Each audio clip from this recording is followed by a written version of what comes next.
Now on to the breaking news portion of the show. The Hall of Fame is proud to announce the winners of the 2019 Bunn Lifetime Achievement Awards, the single greatest honor presented by the Hall of Fame outside of enshrinement. And you heard me correctly, I said winners. For the third time in Hall history, the Hall of Fame will be awarding 2 Lifetime Achievement Awards in the same year. And as I remind you of the remarkable career paths of these two gentlemen, it will become clear why the Hall couldn't limit itself to a single person. Our first honoree is Del Harris, who dedicated his life to the game as a coach, mentor, and tireless advocate. He has coached on every level of the game, from junior high to the NBA. Following a successful high school coaching stint in his native Indiana, he spent 9 seasons at Earlham College, where he led his Quakers to 15 conference and tournament titles. Del has coached internationally from Puerto Rico to China and in the ABA before joining the NBA coaching ranks, serving as both a head coach and treasured assistant coach for over 35 years.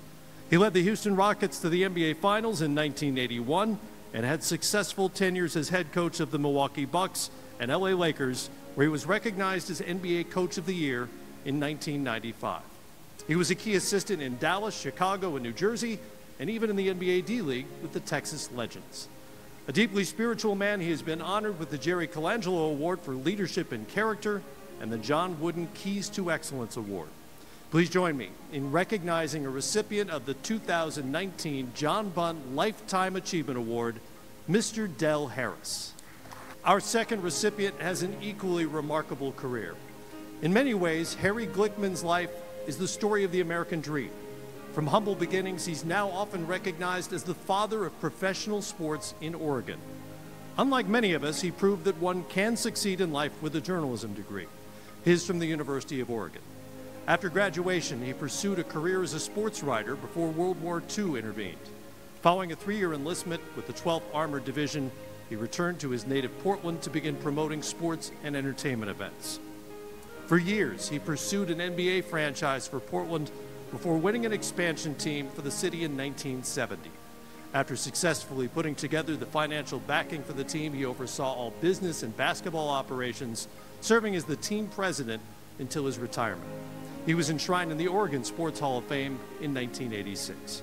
Join me in recognizing a recipient of the 2019 John Bunn Lifetime Achievement Award, Mr. Harry Glickman.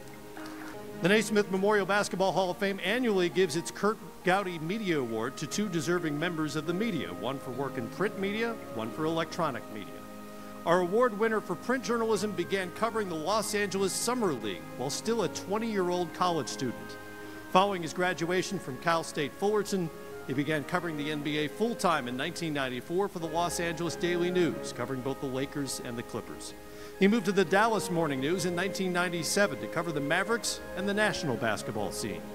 After serving as a weekly NBA Network correspondent, he became a full-time colleague of mine at ESPN in 2002 and covered the league across ESPN's platforms for nearly 15 years as the NBA insider, reporter, and columnist.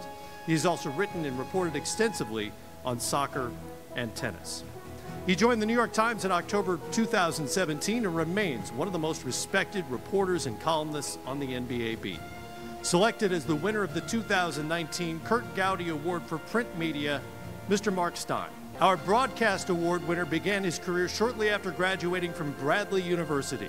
He worked extensively in Philadelphia, where he called games for the Phillies, Flyers, 76ers, and the Big Five before beginning an extraordinary career in Southern California when he began broadcasting games for the San Diego Clippers in 1978.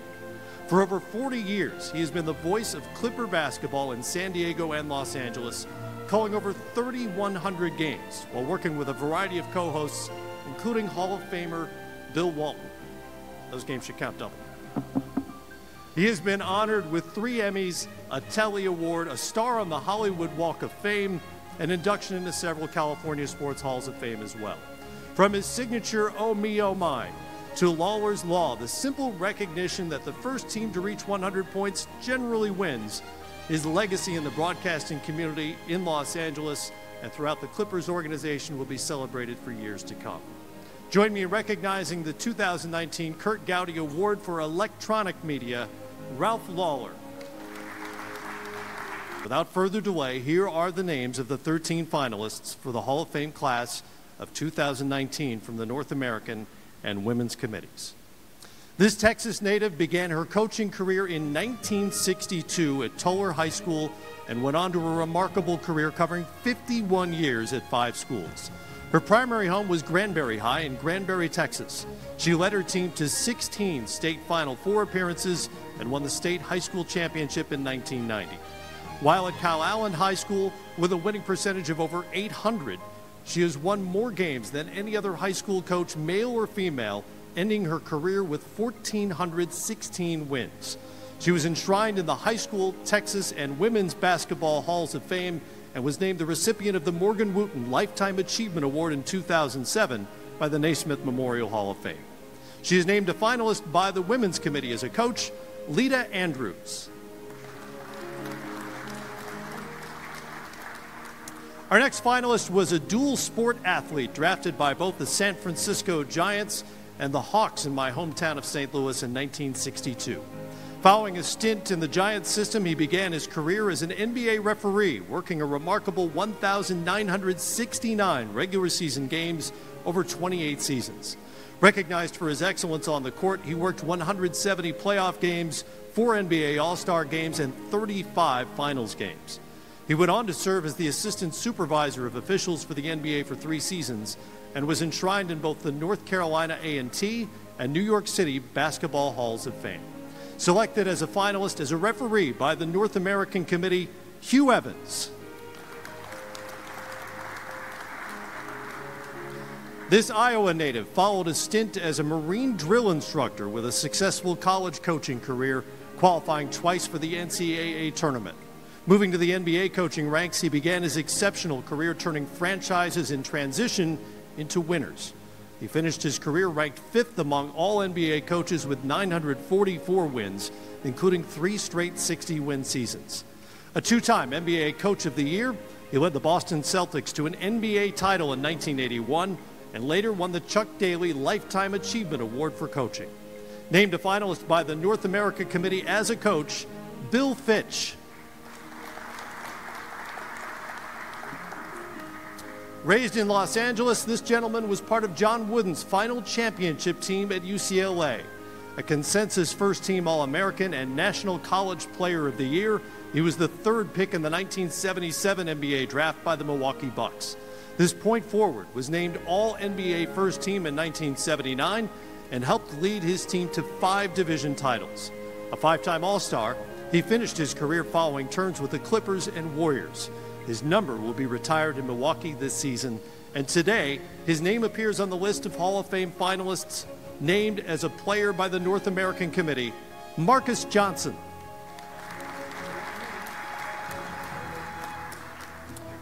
Starting right here in North Carolina, this versatile player built a career as one of the most respected defenders and athletes of his era. Following a successful 4 years at the University of North Carolina, he landed in Denver, where he transitioned from the ABA to the NBA with the Nuggets.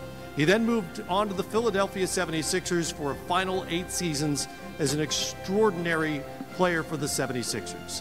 Between the 2 leagues, he was a 5-time All-Star, a 10-time first-team All-Defensive Player, the NBA's 6th Man of the Year in 1983, and a vital member of the 76ers championship team that same year.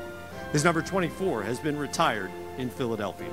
One of the most respected players, teammates, and gentlemen in the history of the game, he is named a finalist as a player by the North American Committee, Bobby Jones.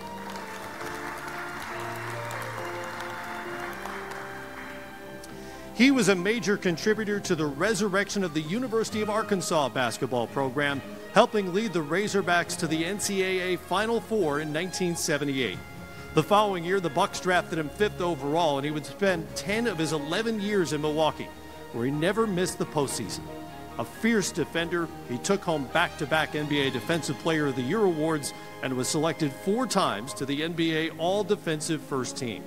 He was also a potent offensive threat, averaging over 20 points per game in 4 straight seasons. This 5-time All-Star is now named a finalist as a player by the North American Committee, Sidney Moncrief.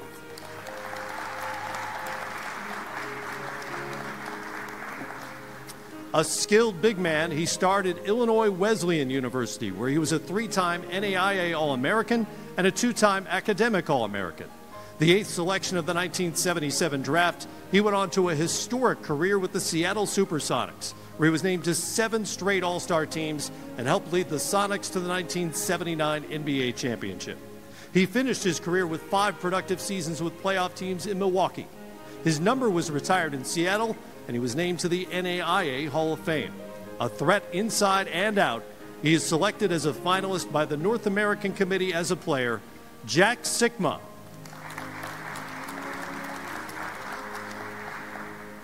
This Massachusetts native has spent over 40 years of her professional life dedicated to coaching women's college basketball. She began her career at Clark University, moved to the University of Massachusetts, and then to her home since 1986, Bentley University. She is a 5-time WBCA Division II National Coach of the Year and was the 5th coach in NCAA women's basketball history to reach 1,000 career wins. She led her Bentley team to the Division II championship in 2014. She's coached 12 30-win seasons and is ranked first on the all-time D2 women's victories list. She's been enshrined in the New England and Women's Basketball Halls of Fame. Named a finalist by the Women's Committee, Barbara Stevens.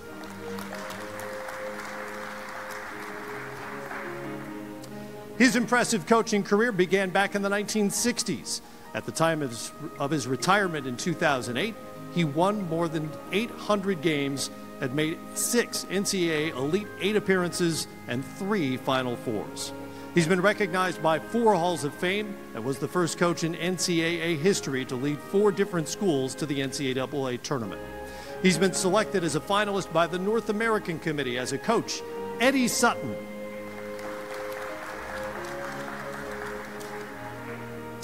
From small town Alabama, our next nominee made a huge impact in the NBA as an elite defender and rebounder. An undrafted free agent out of Virginia Union, where he was a first-team Division II All-American, he played with Washington, Orlando, Chicago, and Cleveland, but is best known as the defensive linchpin of the Detroit Pistons' 2004 title team. One of 2 players in NBA history to claim 4 Defensive Player of the Year awards, he was a 5-time All-Defensive First-Team member who twice led the NBA in rebounding and led the league in blocks in 2002. A 4-time All-Star, his number is retired in Motown. Named a finalist by the North American Committee as a player, Big Ben Wallace. This Texas native was a 2-time All-American at Louisiana Tech, where she helped lead her team to the national championship in 1988 before winning an Olympic gold medal later that year. By the time the WNBA launched 9 years later, she was already an accomplished pro in Italy, where she was a 6-time All-Star, in France, and in Russia, where she won 2 titles. With the New York Liberty, she became one of the original stars of the new WNBA, earning 5 All-Star selections and 2 Defensive Player of the Year awards. She was the first player to score 1,000 points and record 1,000 assists in the WNBA, and was voted one of the top players in league history in 2011. Always a fan favorite, she was enshrined in the Women's Basketball Hall of Fame in 2010 and is now named a finalist as a player by the Women's Committee, Teresa Weatherspoon.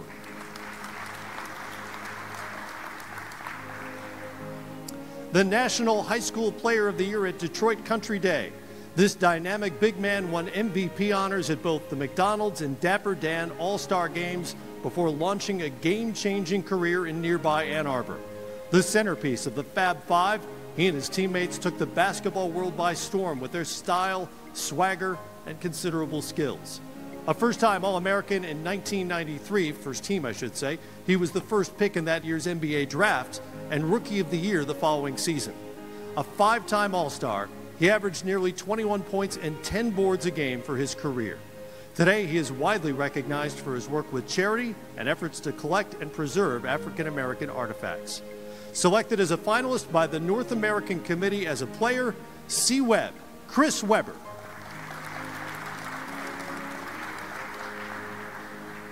After a standout career at USC, where his number is retired, this California native headed across the country to begin his NBA career as the Celtics' choice in the 10th pick of the 1972 draft.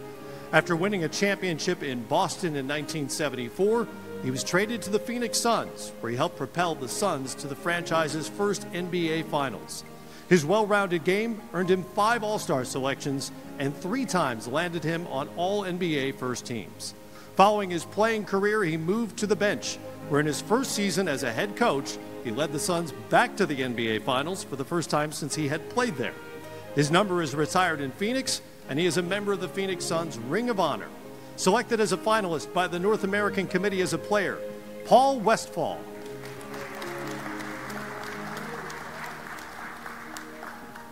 Let's